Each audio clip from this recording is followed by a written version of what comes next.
Hello students, I am Dr. Lalita from Hari Science and Maths Academy. We are discussing the chapter number 2 according to the Ganit Manjri. Exercise 2.1 is already over. Today we are going to discuss about the exercise 2.2. Before discussing the exercise 2.2 questions, there are few concepts related to that. First one is, in the last lecture we discussed about the linear polynomial. The linear polynomial is the polynomial linear polynomial वो polynomial है जिसके अंदर एक variable है और degree जो है वो मेरी क्या है 1 है उसकी. So I can write example is 2x plus 3. This is an example of linear polynomial. But in this exercise we are discussing the linear equation. If there are two terms, one is linear polynomial and another one is linear equation, तो definitely इन दोनों terms के अंदर हमारे पास क्या होगा, कुछ ना कुछ difference जरूर होगा. linear polynomial था जब मेरे पास एक वेरिएबल सिंगल वेरिएबल है और डिग्री जो है वो क्या है उसकी 1 है. Now if we equate this equal to some constant, means if we equate linear polynomial equal to some constant, then that is known as linear equation. उसको क्या कहा जाता है, linear equation कहा जाता है. जरूरी नहीं है कि ये कांस्टेंट की वैल्यू हमेशा 0 से बड़ी ही हो. ये हमारी 0 के इक्वल भी हो सकती है, because 0 is also a constant. If I write 2x plus 3 is equal to 0, then this becomes linear equation. This is not a linear polynomial now. This becomes a linear equation. This is the first concept which we are going to discuss, and based on this concept we are going to solve the question. अब यहाँ मैंने polynomial consider किया था 2x plus 3, क्योंकि ये linear polynomial है और यहाँ variable x है, तो मैं इसको लिख सकती हूँ p of x, क्योंकि यहाँ वेरिएबल x था. मैंने एक और कोई पॉलिनोमियल कंसिडर कर लिया, दैट इज 3y plus 4. अब यहाँ वेरिएबल क्या है, y है, तो मैं इसको लिख सकती हूँ p of y. ठीक है, y क्यों लिखा, क्योंकि यहाँ वेरिएबल y था. अगर मान लो वेरिएबल a होता, दैट इज 5a plus 6, तो यहाँ पर क्या हो गया, वेरिएबल a हो गया, तो मैं इसको लिखूंगी p of. अब बात आती है वैल्यू फाइंड आउट करने की. मान लो कि इसमें हमें कहा जाए कि हमें इसकी वैल्यू फाइंड आउट करनी है at x is equal to 1, तो क्या होगा, p इसको रिप्रेजेंट करेंगे p ऑफ 1 से, क्योंकि x की वैल्यू क्या है 1 है. तो यहां पर मैंने क्या लिख दिया, 1 लिख दिया. अब x की जगह मैंने 1 लिख दिया, तो राइट हैंड साइड में मेरे को क्या करना है, जहां पर भी x यूज किया हुआ है एज अ वेरिएबल, वहां पर मैं क्या पुट करूंगी, 1 पुट करूंगी. 2 और multiply by 1 plus 3, so this comes out to be 5. ठीक है, so this is known as the value of a polynomial. इसको कहा जाता है value of a polynomial. Now depending upon these two concepts we are going to solve the question. So the very first question for today is, question number 1 is find the value of linear polynomial 5x minus 3. Question में ही दिया हुआ है कि ये linear polynomial है. Polynomial चाहे linear हो, चाहे क्वाड्रेटिक हो, चाहे क्यूबिक हो, मैं उसको कैसे लिख सकती हूँ, p of x is equal to 5x minus 3, क्योंकि ये एक x वैल्यू का फंक्शन है. अब मुझे फाइंड आउट क्या करना है, if x is equal to 0. x is equal to 0 है, तो मुझे इस पॉलिनोमियल की वैल्यू फाइंड आउट करनी है. सो फर्स्ट पार्ट के लिए मैं क्या करती हूँ, x की जगह वैल्यू क्या दे रखी है, मुझे 0 पुट करना. सो मैंने रख दिया x की जगह पर 0. So this comes out to be 5 multiply by 0 minus 3. So this 5 multiply by 0 is 0. So the answer comes out to be -3. ठीक है, सेकेंड पार्ट के लिए x की वैल्यू क्या दे रखी है, मुझे -1 दे रखी है, तो मैंने यहाँ पुट किया p of -1. So 5 multiply bye, अब आपको साइन का कंफ्यूजन होगा तो इसलिए मैंने -1 ब्रैकेट में लिख लिया, -3. So this comes out to be -5 and -3. So the answer is equal to -8. Now the third part, x की वैल्यू मुझे क्या दे रखी है, 2 दे रखी है. So polynomial p of x is reduced to p of 2. Put the value x is equal to 2. 5 multiplied by 2 minus 3. So this comes out to be 7.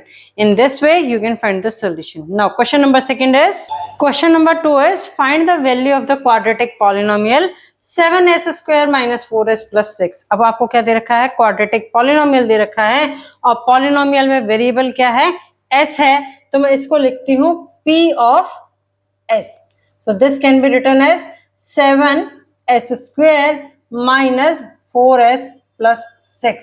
अब क्वेश्चन जो अराइज हो रहा है वो ये है कि हमेशा मैंने यहाँ पर p of s क्यों लिखा है.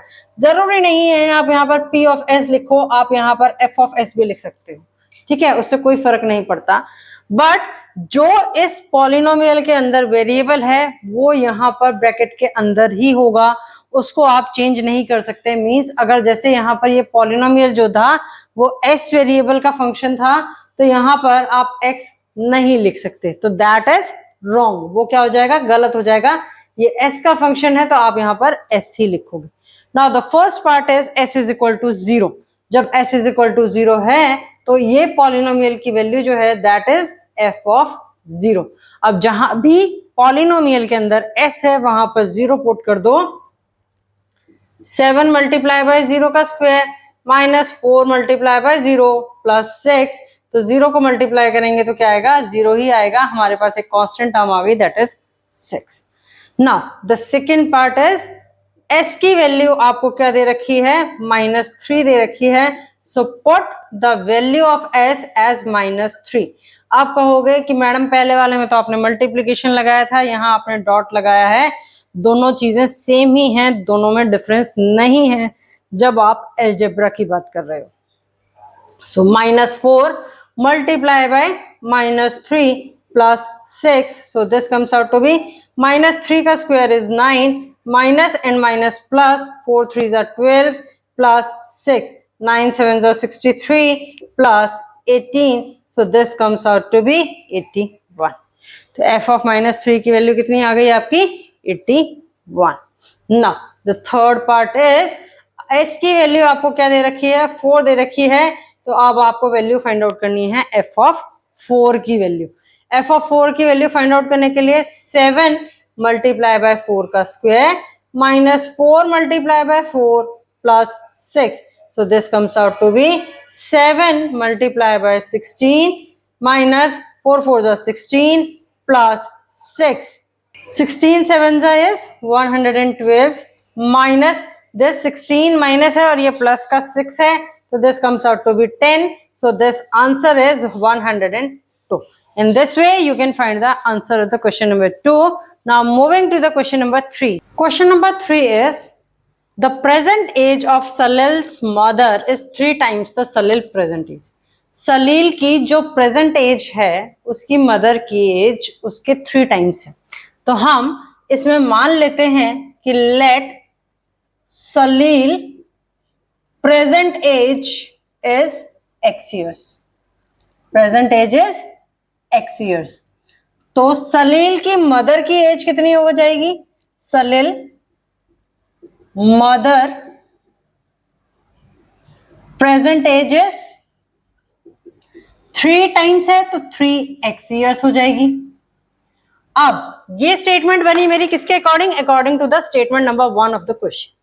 आफ्टर 5 years, क्वेश्चन में क्या दिया हुआ है?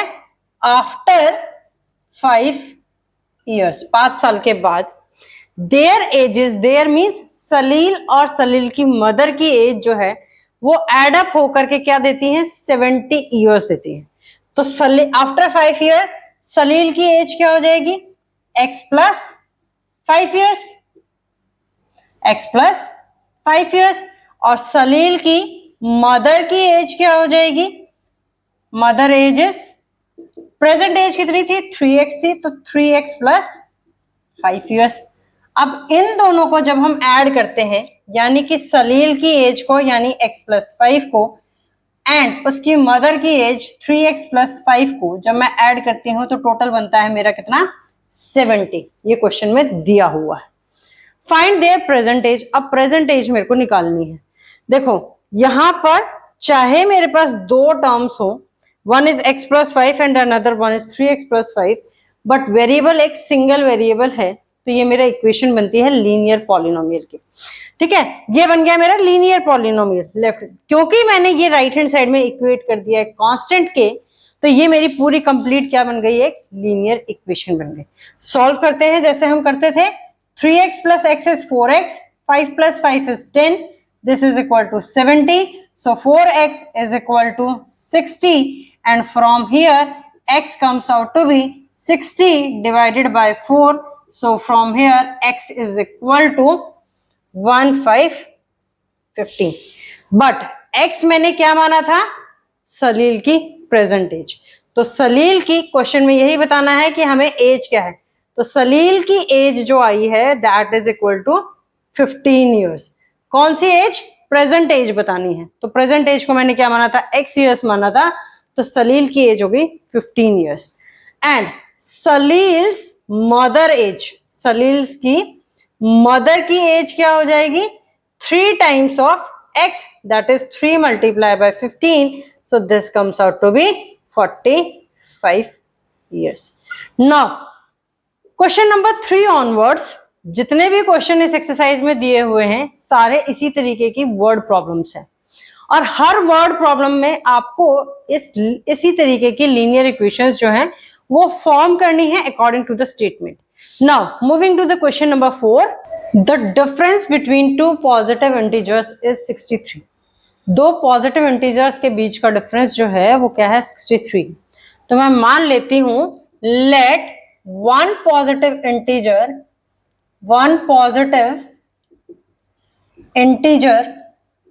is x। ठीक है, तो अनदर पॉजिटिव इंटीजर यानी कि दूसरा पॉजिटिव इंटीजर जो है वो क्या हो जाएगा, इन दोनों के बीच का डिफरेंस जो है वो मुझे कितना दे रखा है, 63 दे रखा है। सो दूसरा पॉजिटिव, अगर मैंने एक मान लिया x है, ठीक है, रफ साइड में अब दूसरा पॉजिटिव इंटीजर कैसे कैलकुलेट करेंगे वो बता रही हूँ। सो मैंने मान लिया कि another integer minus first integer, इन दोनों का डिफरेंस क्या दे रखा था, 63 दे रखा था। फर्स्ट इंटीजर मैंने मान लिया क्या है, x है, तो अनदर इंटीजर जो है वो क्या हो जाएगा, दैट इज इक्वल टू 63। अब अनदर इंटीजर जो आएगा that is 63 plus x, so another positive integer is 63 plus x। ये तो स्टेटमेंट आई according to the first statement of the question. अब वो कह रहा है the ratio of the two integers is 2:5। Ratio and proportion का चैप्टर हमने क्लास 8th में भी पढ़ा था। अब इन दोनों नंबर्स का जो रेशियो है वो किस रेशियो में है, 2:5 के रेशियो में। सो मैंने क्या किया, रेशियो क्या है, x divided by 63 plus x, that is equal to 2/5। ये बन गई मेरे पास equation. Now find the two integers. अब मुझे दो इंटीजर्स की वैल्यू, दोनों इंटीजर्स की वैल्यू फाइंड आउट करनी। सो क्रॉस मल्टीप्लाई कर देते हैं। क्रॉस मल्टीप्लाई करने से क्या हो जाएगा, x multiply by 5 is 5x, 63 multiply by 2 plus 2x। x वाली टर्म्स में एक साइड ले जाती हूं तो 5x minus 2x, this is equal to 126. So 5x minus 2x is 3x is equal to 126. From here x is equal to 126 divided by 3. So this comes out to be 4/42. ये आ गया। x की value क्या आ गई मेरे पास, 42 आ गई। So first integer जो आएगा मेरे पास वो क्या है, x था जो मैंने एज्यूम किया था, और x की वैल्यू मेरे पास कितनी आई है, 42 आ गई। Another integer is 63 plus x, तो x की वैल्यू को रख दो यहाँ पर, ये आएगा 42, this comes out to be 105। So the answer is two integers are 42 and 105. In this way you can find the solution of the question. Now the question number 5 is, Ruby has 3 times as many 2 rupees coins as she has 5 rupees coins. Ruby के पास 2 rupees के coins जो हैं वो 3 times हैं जितने उसके पास 5 rupees के coins हैं। तो सबसे पहले मैं मान लेती हूं कि let Ruby has 5 rupees coins is equal to x. So Ruby के पास, रूबी हैज 2 rupee coins, कितने हो जाएंगे? 3 times of x. This is according to the statement number 1. Now if she has a total of rupees 88, अब क्या है, total उसके पास कितना है? रुपीज 88 है. यहां आपने क्या एज्यूम किया था? कॉइन, नंबर ऑफ कॉइन्स को एज्यूम किया था. So cost of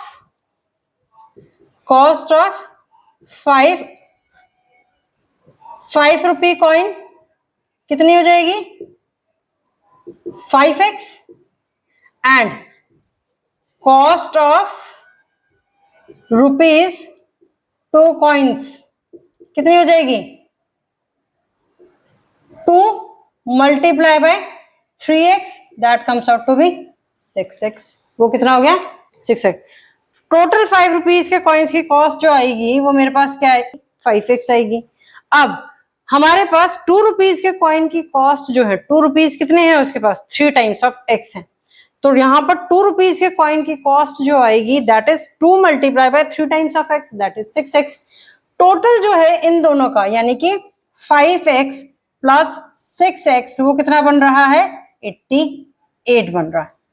so this comes out to be 11x divided by 88. So from here x की वैल्यू जो आ गई वो क्या आ गई? 88 divided by 11. So x is equal to 8. अब x मैंने क्या माना था? 5 रुपीज के कॉइन्स माने थे. सो 5 रुपी कॉइन्स जो हैं, 5 रुपी coins is equal to 8. How many coins does she have of each type? हर एक टाइप पे coins कितने हैं उसके पास वो बताने हैं. तो 8 coins हैं उसके पास, कितने? 5 रुपीज के. 2 रुपीज के coins कितने होंगे? 2 rupee coins are 3 multiply by x. So x की वैल्यू 8 थी तो 3 multiply by 8 that comes out to be 24. So 2 rupees के coins हैं 24 and 5 rupees के coins हैं 8. In this way you can find the solution of the question. Now moving to the second last question of the exercise, that is question number 6. A farmer cuts a 300 feet fence into 2 pieces of different sizes. The longer piece is 4 times as long as shorter piece. जितना shorter piece की length है उससे 4 times है longer piece की length. How long are 2 pieces? So सबसे पहले मैं यहां मान लेती हूं let the shorter piece length is equal to x feet. ठीक है, तो लॉन्गर पीस की लेंथ कितनी हो जाएगी वो हमें दे रखी है क्वेश्चन के अंदर. लॉन्गर पीस लेंथ कितनी है? शॉर्टर पीस की 4 टाइम्स है, तो दैट इज 4x फीट. अब शॉर्टर और लॉन्गर पीस जो है यानी कि 4x प्लस x मिलकर के कितना बनाते हैं? 300 फीट बनाते हैं. So this is 5x is equal to 300 feet and x comes out to be 300 divided by 5. So x आ गया मेरे पास 60 फीट. 60 फीट x की वैल्यू आ गई, तो इट मीन्स मेरे पास शॉर्टर पीस की जो लेंथ आई है या शॉर्टर पीस जो आया है वो कितना आया है? Shorter piece is equal to 60 feet. Longer piece is the 4 times of the shorter piece. So this is 4 multiply by 60, that comes out to be 240 feet. This is the solution of question number 6. Now the last question of the exercise, that is question number 7. If the length of a rectangle is 3 more than the twice of its width and its perimeter is 24 centimeter, what are the dimensions of the rectangle? अब देखो length rectangle के dimensions की अगर हम बात करें तो उसमें क्या होता है? 2 चीजें होती हैं. One is the length and another one is the width. ये क्या होती है? जो लॉन्गर साइड होती है that is known as the length और जो शॉर्टर साइड होती है that is known as the width. Length जो है that is the twice of width से 3 टाइम्स ज्यादा, 3 ज्यादा है. तो इट मीन्स मैं यहां मान लेती हूं कि let width of the rectangle, width of the rectangle. अब पेरीमीटर क्योंकि मुझे सेंटीमीटर में दे रखा है तो मुझे विड्थ भी किसमें माननी पड़ेगी, सेंटीमीटर में ही माननी पड़ेगी. सो विड्थ मेरे पास क्या आ गई, विड्थ मेरे पास कितनी आ गई, W सेंटीमीटर आ गई. नाउ लेंथ कितनी हो जाएगी, सबसे पहले लेंथ में उसने क्या दे रखा है, जो रेक्टेंगल का विड्थ का twice, length of a rectangle is 3 more than the twice of its width. Width क्या थी, W थी, ट्वाइस है तो 2W हो गया, उससे 3 ज्यादा है, 3 ज्यादा है तो मैं इसमें क्या करूंगी, 3 ऐड कर दूंगी. Twice of width 2 multiply bye W plus 3 ज्यादा है तो 3 ऐड कर दिया दिस सेंटीमीटर. नाउ पेरीमीटर जो है वो मेरे पास क्या होता है, पेरीमीटर का फॉर्मूला क्या होता है, perimeter is equal to 2 times of length plus width, यही होता है. सो पेरीमीटर की वैल्यू कितनी दे रखी है मुझे, 24 दे रखी है. 24 is equal to 2 multiply by twice of, ये आ गई मेरे पास length 2W plus 3, width already दे रखी है that is W. So 24 divided by 2 that is equal to 12. 2W plus W is 3W plus 3. यहां से मैं क्या कर सकती हूँ, 3 कॉमन भी निकाल सकती हूँ. So this comes out to be, or you can write 12 minus 3 is equal to 3 times of W, that is equal to 9 is equal to 3W, and from here 9 divided by 3 is equal to W. So W की value मेरे पास आ गई 3 centimetre.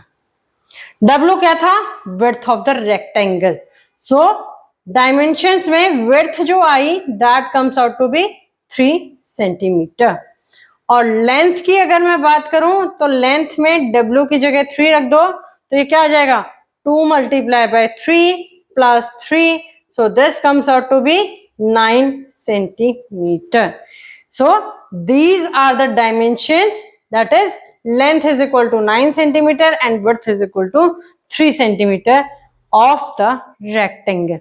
In this way you can formulate the problems in linear polynomials. Try to solve more and more questions based on today's topic. Still, if you are facing any difficulty in any of the question, you can post your query in the comment box. Tomorrow I will meet you with a new topic. Till then, please like, share and subscribe the channel for the video notification. Thank you.